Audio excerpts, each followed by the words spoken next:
has been so cute.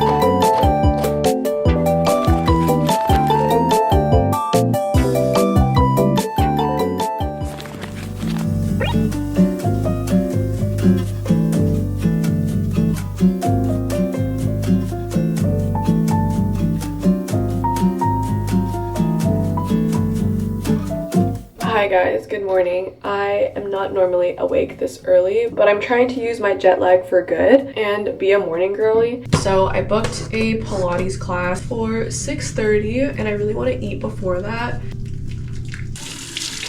This is also incredibly ambitious of me because I have work today. It's my first day back. I was just in London and then France. I really like this glazing milk from Rhode. I love that there is no fragrance whatsoever.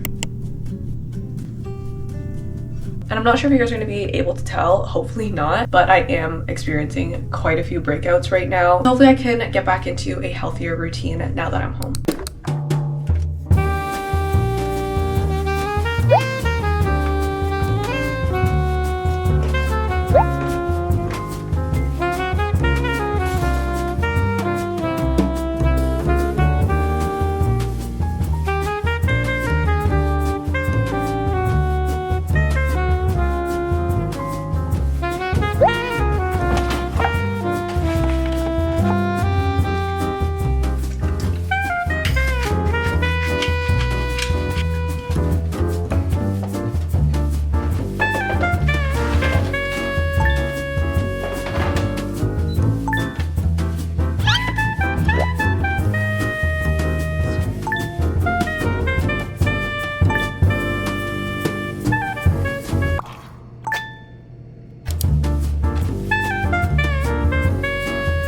I was gonna make matcha my drink this morning, but I really need to head out for my workout class. So I'm just gonna have this ginger shot to wake me up if I can get it open.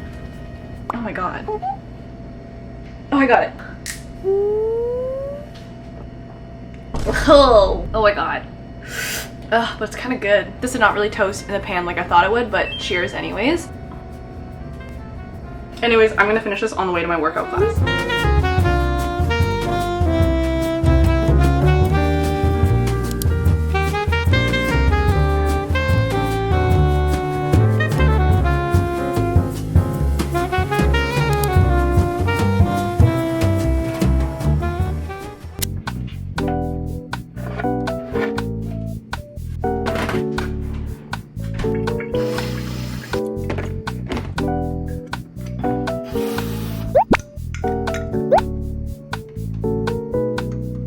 I just got a refill of my favorite matcha from Epoto Tea. It's the Sayaka one, and it's completely sold out on the website and the usual retailers I go to. So I actually got this in France. Absolutely insane. I am so excited to taste this again.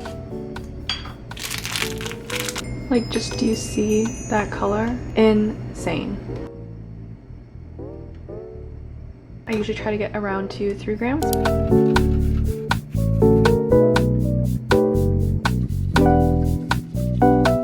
Realistically, I'm super tired, and so I am leaning down on the counter while I do this. My legs are so dead after that workout, guys. It's like not even funny. Such a beautiful microfoam, and I love it against the blue of this bowl.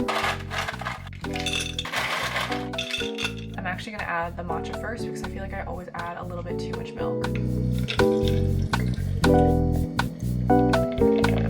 look at this color. It is so vibrant and green. Now, before I lose the momentum that I have going this morning, I'm actually gonna stay in my workout clothes and clean my apartment because it is a wreck right now.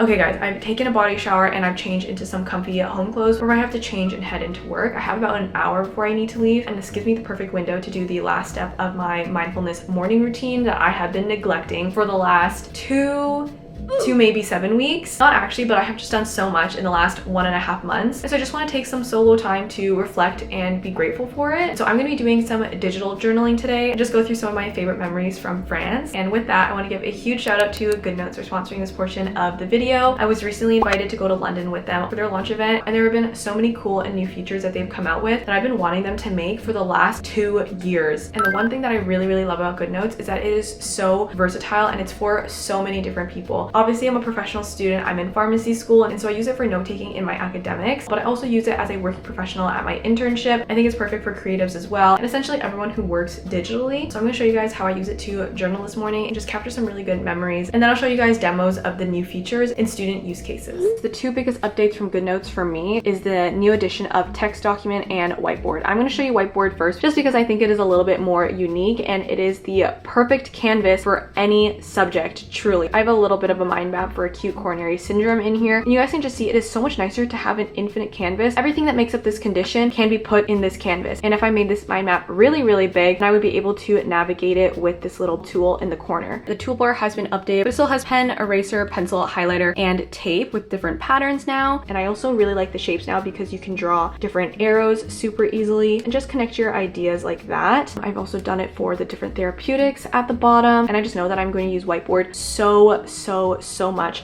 once I go back to school. And I also use it in my professional life at my internship, but those notes are confidential, so I'm just showing you these ones for now. This is what the text document looks like. Super easy. It's just a regular text document that Goodnotes didn't have before. You can also implement different tables. You can add rows to the table, above or below, left or right, and also change the colors of the squares if you need to. Some of my professors speak so quick, so having a text document in Goodnotes now really makes it a one-stop shop for all of my note taking. And I think text documents makes Goodnotes even more usable on desktop because you're gonna have a full keyboard and you can take notes by typing. And now you guys can start to see my little South of France journal and how I've made that, and it's so easy just to like import photos and draw on them. This has been the most perfect way for me to reflect and be grateful for the last couple of weeks. Lastly, none of these cool brand opportunities would be possible without you guys, and so I asked Goodnotes to host a little giveaway to give back to you guys. 10 of you guys are going to win a yearly subscription to the new Goodnotes with all the new features that I've talked about. All you guys have to do is like this video and check out the links and details in the description box below. So thank you again to Goodnotes, and make sure you guys check it out.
back in from the grocery store and I have the biggest haul I have done this year probably. I ended up going to 2 different grocery stores just because I always need something from both of them, such as lactose-free yogurt. Asian people don't really eat that much yogurt and let alone have lactose-free yogurt. So I had to go to a Loblaws for this. The Asian grocery store also didn't have whole canned tomatoes, so I got these because I've been craving this for the last 3 weeks. I'm going to be making shakshuka today. And then I also just picked up some naan because I didn't really know what else to eat it with, and this is always what is served with it when I go to a restaurant. Here we have, I just got a head of lettuce. Produce is always cheaper at an Asian grocery store or just like a farmer's market. Then I got a huge head of parsley because they didn't have anything smaller. 2 packs of my favorite ramen, 1 stir fry, 1 soup, 1 red bell pepper for my dinner tonight, 1 head of broccoli. I got some baby bok choy because this is one of my favorite vegetables. Damn, do I got any protein in here? I got a huge thing of grapes because I think this would be really yummy with just plain yogurt and a little bit of maple syrup. Just got a case of eggs, some onions and garlic. It's always good to have these on hand. And then some beef brisket rolls. I picked up Calbee sauce so I can marinate these rolls with this sauce overnight. And then I also just got myself a jar of pho base because fall is here and it is officially soup season. And if you're curious about pricing, my entire haul including tax was $90 Canadian. So could be better because I didn't even get that much protein, mostly just like produce. But that is enough yap. I'm gonna put all of this away and then get changed and get cooking.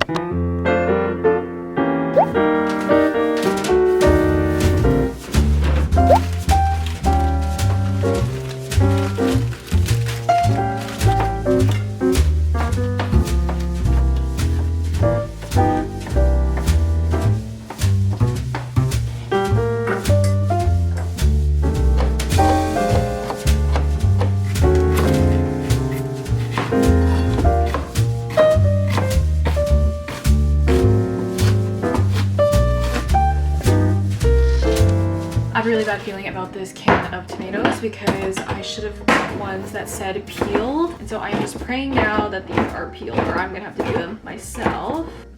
Oh my god, they are peeled! Oh my god, yay! Yes, oh my god, I should not be wearing white also.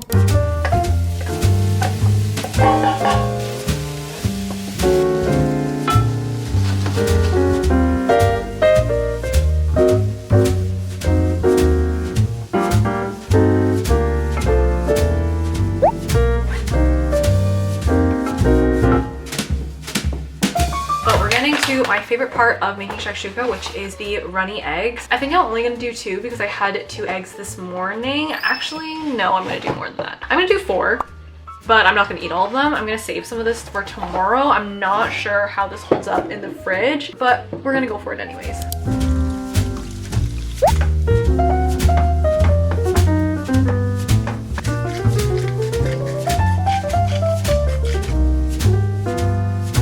Okay, this is thickened up quite a bit. I might add a little bit more water back, but honestly, I'm not that mad about it. I'm gonna try to make little wells in here for the eggs, but not sure how it's gonna go. Now I'm going to cover this. This is just a little bit of crumbled up feta and parsley. I'm gonna put a little bit on just for now so it can get melty, and then I'll do the rest when the eggs are closer to being done.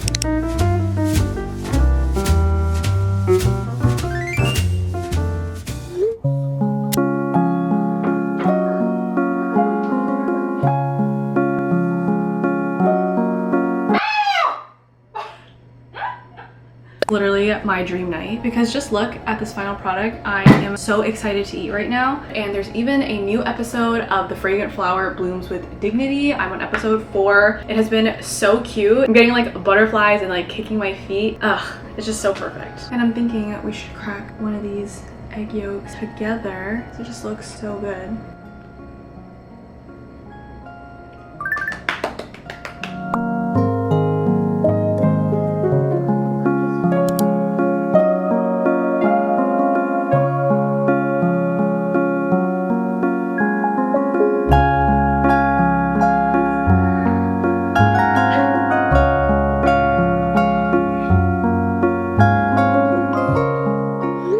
guys, now that I'm all ready for bed, I can finally give you a full review of The Housemaid. I'm only about 25% through The Housemaid's Secret, so I'm just gonna give a full review of this one. And a quick synopsis if you haven't heard of The Housemaid before. So the main character is named Millie, and she has a criminal history. She's looking for a job. She gets hired by a very rich family, and the wife turns out to be a horrible boss, but the husband is super loving and caring, and she does feel like there is something sinister going on because her bedroom is in the attic and it only locks from the outside. But now I'm gonna give my full review, so this is gonna include spoilers, so you can skip to this timestamp if you don't want to be spoiled. But yeah, I'm just going to get straight into this. I honestly really love this book, and so much more than I thought I was going to. And I normally go for very hardcore thrillers, but I think that the last 20, maybe 30% of the book was genuinely so gripping. I loved the change in point of view. I was also not expecting Millie's history to be a murderous one. The fact that Nina set up Millie to murder her husband was actually insane to me. I was like shaking while flipping through the pages. I could not read faster. I was so into it, and I won't credit that necessarily to the writing, but I think it was the idea, because I do think the writing in this book is just like, it's like okay. It's not as descriptive or complex as other books that I've written, but I think I really just love the theme and the concepts in here. I would give all the main characters in this book 4 out of 5 stars. I would give the plot 4 out of 5 stars. I would give the overall diction and tone of the book like a 3.5 out of 5. But yeah, I really love the way that it ended, and I wish that I had read this book earlier because I feel like it was such an easy breezy but still captivating read. And so now the big question is, should you read this book? The answer is yes. This is Breanna approved. I think it is between a beginner and intermediate, more so an intermediate thriller. Overall, I just believe that this is a very easy and enjoyable read. I feel like it really captures your attention. There are quite a few surprises in here as well. So yeah, now I'm going to go back and read the second one, which is The Housemaid's Secret. I'm honestly excited to read this one, and I haven't been excited about a book in a long time, so I'll keep you guys updated on this one.